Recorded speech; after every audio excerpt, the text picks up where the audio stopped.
Wife cheated for 27 years. I raised 3 kids, but DNA tests said each had different father. I thought I had it all: a loyal wife, 3 wonderful kids, and a quiet life running my own auto shop in York, Pennsylvania. Nothing big, just a 2-bay garage off Route 30 with the same rusted Snap-on toolbox I've had since '89 and a couple of part-timers from the local tech college.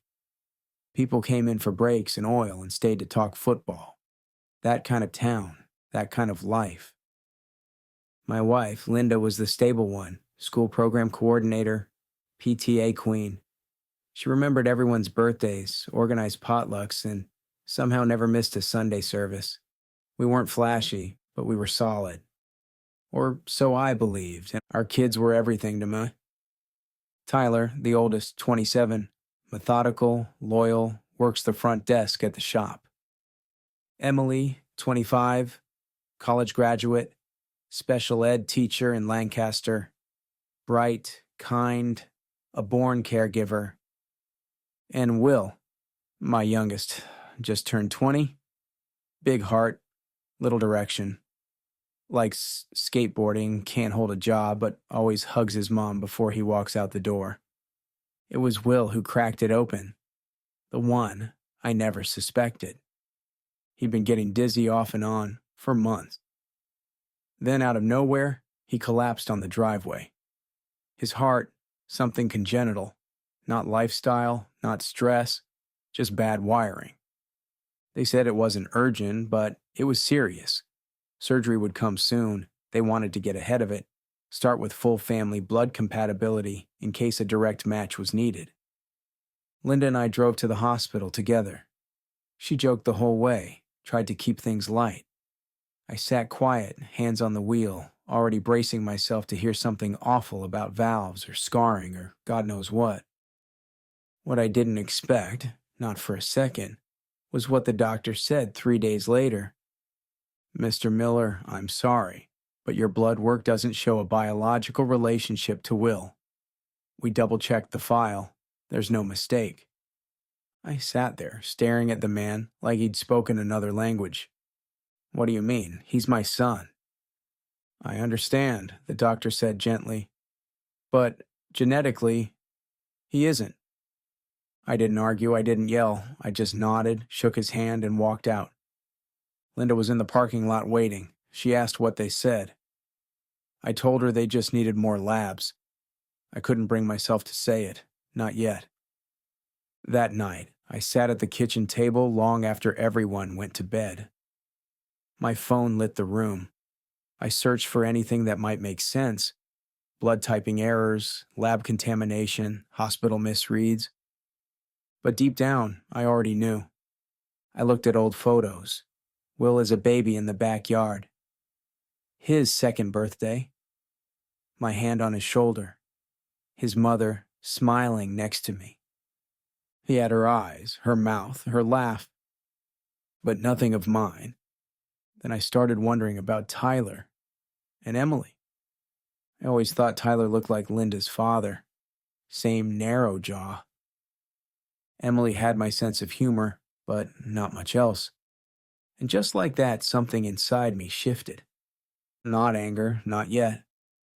Just a quiet, sinking cold that started in my chest and spread everywhere. The next morning, I called a private lab in Harrisburg, told them I needed paternity tests, all 3 kids.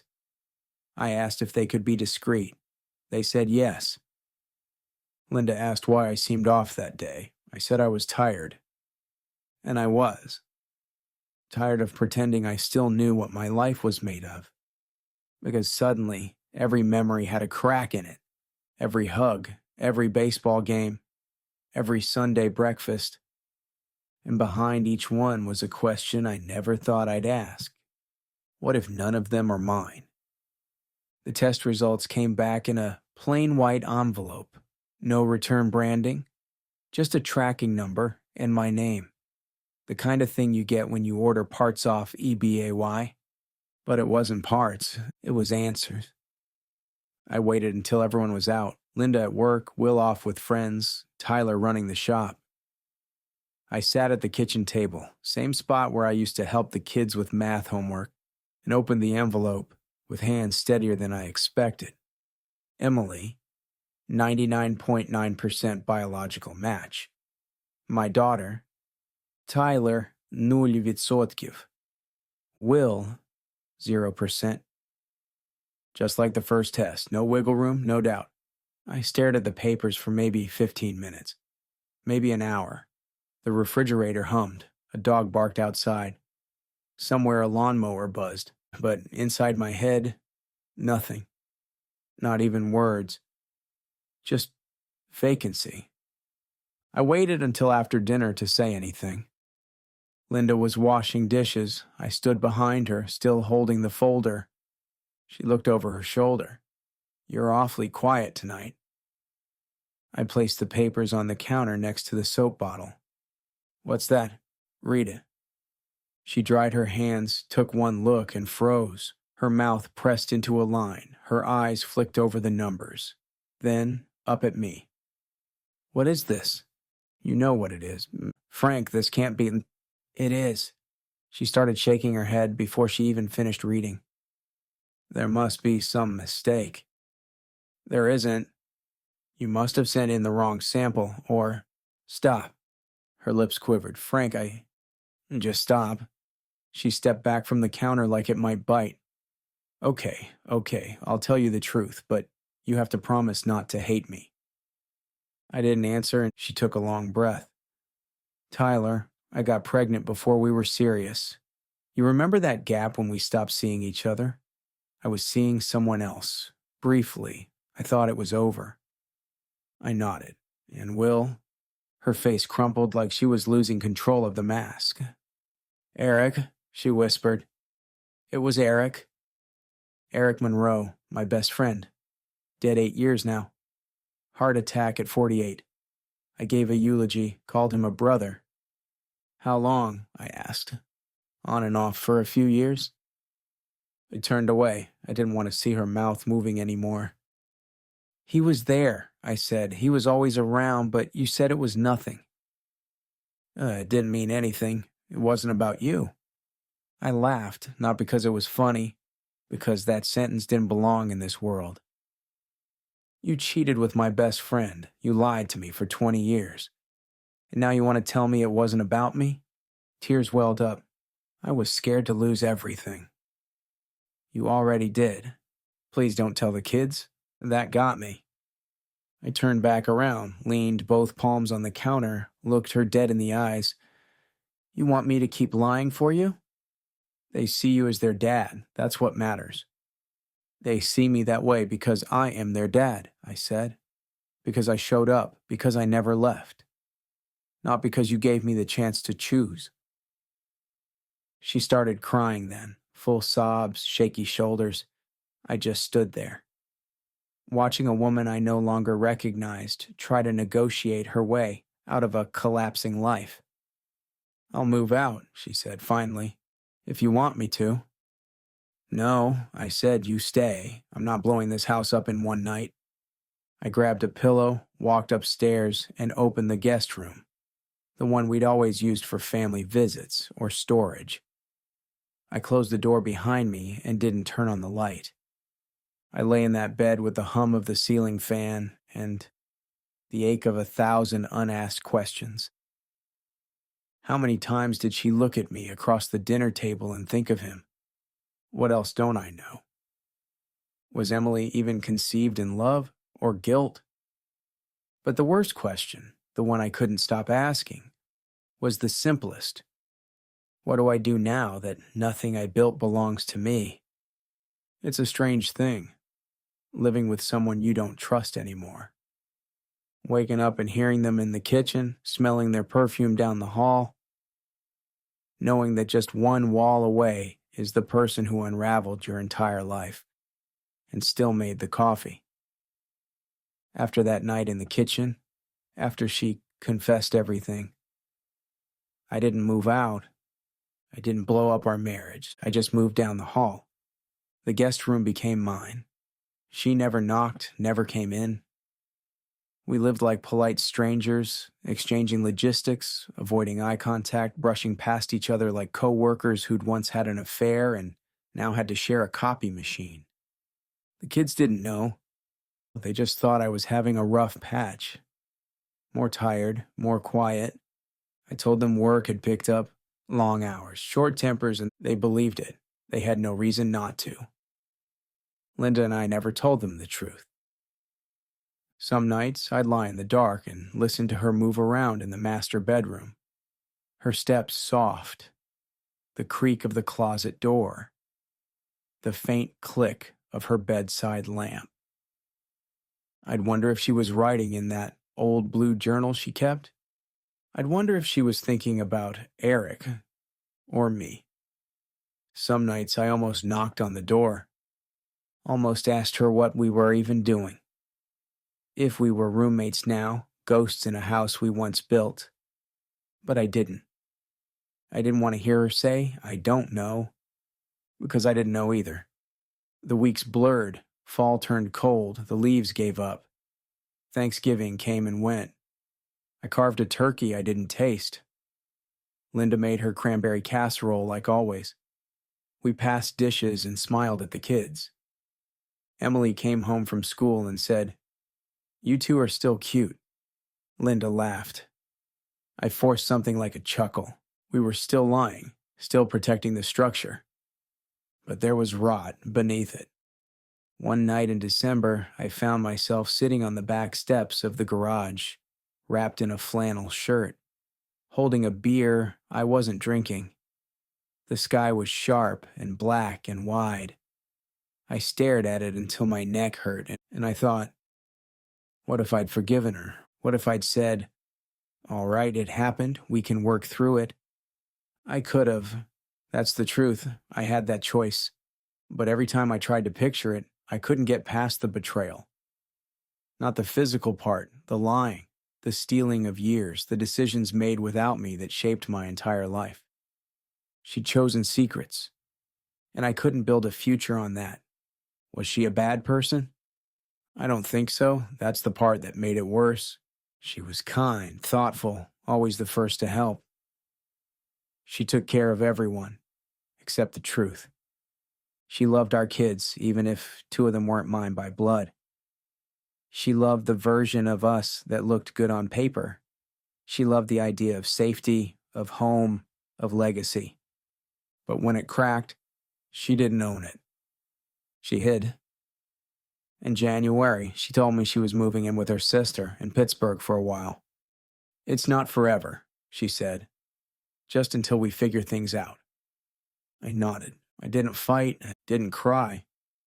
Just stood there by the door as she packed her car, one suitcase, one bag of clothes.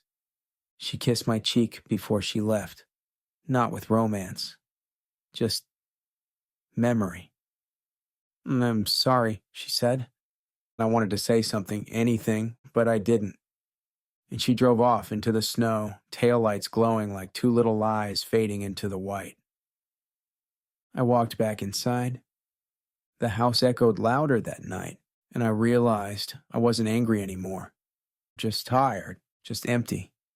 Just standing in the hollow space between forgiveness and goodbye. The house stayed quiet that whole first year. I got used to the silence, the creaks in the stairs, the absence of voices echoing down the hallway. Even the fridge sounded louder without Linda around to hum or talk or fill the space with grocery lists and weekend plans. Emily came by sometimes. Tyler called from the shop.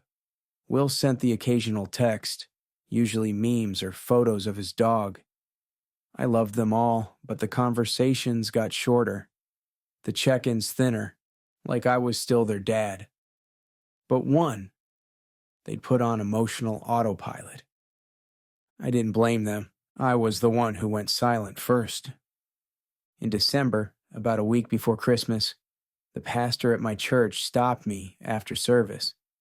"Frank," he said, "there's a woman in the community. Name's Julia. Lost her husband last year. 3 kids. She's doing her best, but they're not going to have much of a Christmas this year." I nodded, not sure where it was going. She wouldn't ask for help, he said, but I know you've got a quiet heart and a soft spot for people who don't complain. That sat with me. 2 days later, I asked for her number. Julia lived about 10 minutes outside town in an older duplex behind the diner. When I knocked, she answered holding a toddler on her hip and wearing a tired expression she tried to smooth into a smile. "You must be Frank," she said. "That's me," I replied. "I'm not here to bother. Just wanted to see if you'd let me help make Christmas happen this year." She looked at me, not surprised, not offended, just guarded. "I don't need charity." "Wasn't offering it," I said. "I've got more tools than people to use them on lately. Figured I could build a couple toy boxes, fix up some bikes, maybe drop off a tree." She didn't speak right away, then quietly, "You build toy boxes?" I smiled. "Only the crooked kind." She cracked a real grin then. "We could use crooked." So I came back the next day, brought a pre-lit tree I had in storage, a box of lights, and 3 sets of wrapped gifts I'd picked up the night before. Nothing flashy. Just books, gloves, some puzzles, and 1 remote control truck. Her kids were 8, 6, and 4, all boys, all noise. They called me Mr. Frank and followed me around like ducklings in mismatched socks. We didn't talk much, Julie and I, but we didn't need to. I watched her do 3 things at once without breaking stride: cook, settle an argument, wipe a nose. She never asked for help, never looked bitter. Just tired, real tired. Before I left, I handed her a grocery card. "I can't accept this," she said. "You already did," I replied, placing it in the fruit bowl and heading for the door. She didn't thank me. She didn't have to. That Christmas Eve, I didn't sit alone. I sat in a small living room on a borrowed couch watching 3 boys destroy wrapping paper and yell about who got what. Julia sat beside me with her coffee and a look on her face that was equal parts gratitude and disbelief. It was loud, chaotic, uncoordinated, and for the first time in a long time, I felt something click back into place. Not love, not yet, just the simple peace of being useful again. Before I left that night, the youngest kid, Henry, wrapped his arms around my leg and said, "Are you coming back tomorrow, Mr. Frank?" I looked at Julia. She looked at the floor. Then I said, "Sure, if it's all right with your mom." She nodded once, just once, but it felt like an entire sentence. It happened faster than I expected. Not the feelings, but the reality. Julia's apartment got broken into mid-February, middle of the day. She was at work. The kids were at school. Someone kicked in the back door and took a laptop, some food, a few toys. Left muddy footprints and a mess of drawers. I was at the shop when she called. She didn't cry. She just said, "Frank, I don't know what to do." I closed early and drove straight over. The place looked worse than she let on. One of the boys had left his drawing taped to the fridge. It was torn, hanging sideways. I replaced the back door the next morning. By Friday, she and the kids were moving into my place. Just temporary, we both said. A couple weeks until she found something else, something safer. I cleared out Emily's old room for the 2 older boys and converted the office into a space for the youngest. Julia took the guest room. At first, it felt like camping. Then somehow it didn't. They called me Uncle Frank from the start, like someone had told them to. And it stuck. I found myself buying cereal I'd never eaten, fixing the hallway nightlight twice, and waking up to the sound of quiet footsteps heading toward the bathroom at 6 a.m. Julia offered to cook. I said she didn't have to. She did anyway. It wasn't romance, it was routine. Software gradual, something like home. I started picking the boys up from school when she had late shifts. Took them to the diner on Thursdays. the one with the jukebox and the oversized milkshakes. The waitress started calling us the loud booth. On weekends, I pulled 3 secondhand bikes out of storage, cleaned them up, painted the frames myself. They were crooked and chipped, but the boys lit up like I'd handed them Ferraris. I started laughing more, the kind you don't realize is happening until it echoes in your chest. And Julia, well, she noticed. She'd watch from the kitchen sometimes. Me wrestling the boys into jackets or letting them pile onto the couch beside me like dogs. There was a look in her eyes I couldn't name at first. It wasn't romance, it was recognition. One night, after the boys were asleep, she found me in the garage. I was tightening a chain on one of the bikes. "I can't let them get too used to this," she said. I didn't look up. To what?"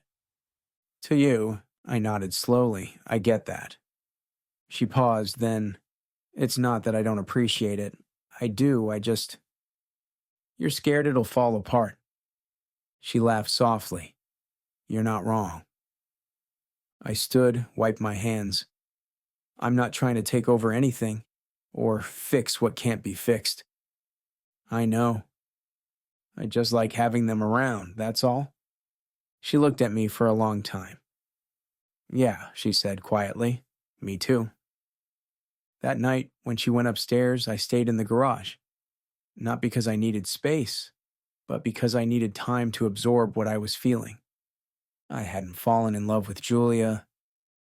I'd fallen into something slower, deeper, like a room I didn't know was still inside me had opened back up. I'd never raised little ones before. Emily had been the baby. The others were halfway grown by the time I learned how to show up right. But these boys, they brought me into their world like I was always meant to be there. Messy, noisy, unconditional. And Julia, she didn't lean on me, she stood beside me. That made all the difference. By April, they were still there. We'd stopped calling it temporary, and I started calling them family. They came in like a small storm, all 3 of them. Emily, Tyler, and Will. It was mid-May, a Saturday. I'd mentioned in the family group text that Julia and the boys were still living with me. I thought I was being transparent. Apparently, it wasn't enough. They showed up together, no warning. Emily knocked like a lawyer. Tyler stood behind her, arms crossed. Will wore a look I'd only seen once before. When I told him we couldn't afford that trip to California. Julia was upstairs with the boys. They were building a blanket fort. The timing couldn't have been worse, but maybe it had to happen that way. I met them in the kitchen. Emily started, "Dad, what's going on?" I leaned against the counter. "What do you mean?" "You've been distant for months." Then we hear through a text that some woman and her kids are living here. What are we supposed to think? Will chimed in. "Are you with her?" Tyler, always the calmest, kept his voice low. "We just want to understand." I looked at them, my kids, the 3 people I had poured every version of myself into, and I realized something. They didn't know me anymore because I'd never let them see me hurting. I walked over to the table, pulled out the same folder I'd used a year ago. The test results, the printouts, I'd kept them all. I placed it on the table. They didn't move. Before I explain anything, I said, "You need to know this first." Tyler opened the folder. Emily read over his shoulder. Will leaned in, frowning, silence. Then Emily whispered, "What is this?" "The truth," I said. "None of you are biologically mine, except Emily." Will stepped back like I'd struck him. "What are you talking about?" I swallowed hard. About a year ago, we did some medical testing for Will's heart. That's how it started. The test came back. Off. So I had the rest checked. Quietly. Emily's hands were shaking. Tyler stared down like the table was tilting. "Mom never told us," he said. "She didn't know I knew. Not at first." Why didn't you say anything? Emily asked. Because I didn't want to break what we had, I said. Not unless I had to. Will was pacing now. So what, you just found some new family, replaced us? No, I said calmly. I didn't replace you. I made room for someone who needed help. That's all it was at first. Is she your girlfriend? Emily asked, voice quiet. No, I said. She's someone I respect, someone I trust, and her boys. They reminded me what it feels like to be needed again. There was a long pause. Then Tyler spoke, voice flat. So what are we now, strangers? I shook my head. You're still my kids. Maybe not by blood, but I raised you. I carried you through fevers and finals and football tryouts. I taught you how to change oil and listen more than you talk. That doesn't go away because of a lab result. Will sat down hard. Emily looked like she might cry. I kept going, but I also have the right to move forward, to build something honest. Julia didn't lie to me. Her boys don't expect anything. They just show up. I looked at each of them. I still love you. That hasn't changed. But I won't apologize for giving a piece of my life to someone who didn't take it for granted. The room fell still, then quietly, Julia's voice upstairs. Frank? We're making popcorn. You want some? I turned toward the stairs in a bit. I looked back. You're welcome to stay. Meet them. They're good kids. They didn't answer right away, but Emily nodded first. Okay. Not forgiveness, not yet, but a step. The house smelled like cinnamon and pine again, not because we were chasing some Hallmark moment, but because Henry, the youngest, had dumped too much cinnamon into the cookie dough, and the fake tree Julia bought from a church sale still carried a whiff of storage shed and old garland. It was Christmas Eve. There were 6 stockings on the mantel, one for each of the boys, one for Emily, who flew in from North Carolina, one for Will, one for Tyler, one for Julia, and I guess one for me. It didn't feel like the holidays used to. It felt messier, realer, and better. Tyler helped set up lights outside. Will brought over a pie he'd baked himself. Not great, but nobody said a word. Emily sat with Julia in the kitchen, helping her prep dinner while the kids ran circles around the living room, arguing over whether Santa had GPS. No one asked where Linda was. No one brought up the past. It wasn't forgotten, just not what the day was for. After dinner, we all ended up in the den. Fire on, movie playing. Kids half asleep under fleece blankets. Emily curled next to me on the couch like she did when she was little. Will sat cross-legged on the floor, laughing too hard at a dumb joke. Tyler stood leaning against the wall, quiet but not distant. And Julia, she looked at me from across the room. That soft, tired, knowing look I'd come to recognize. The one that said, "You're here. You stayed." Later, when everyone was asleep, I went to the back porch. The snow was light, barely dusting the ground, cold air in my lungs, a little too quiet. Julia came out wrapped in her coat, holding 2 mugs. "Hot chocolate," she said. "The cheap kind." "Best kind," I said. We stood there a long minute. Then I said, "I've been thinking." "Oh no, I'm serious." She smiled. "Okay."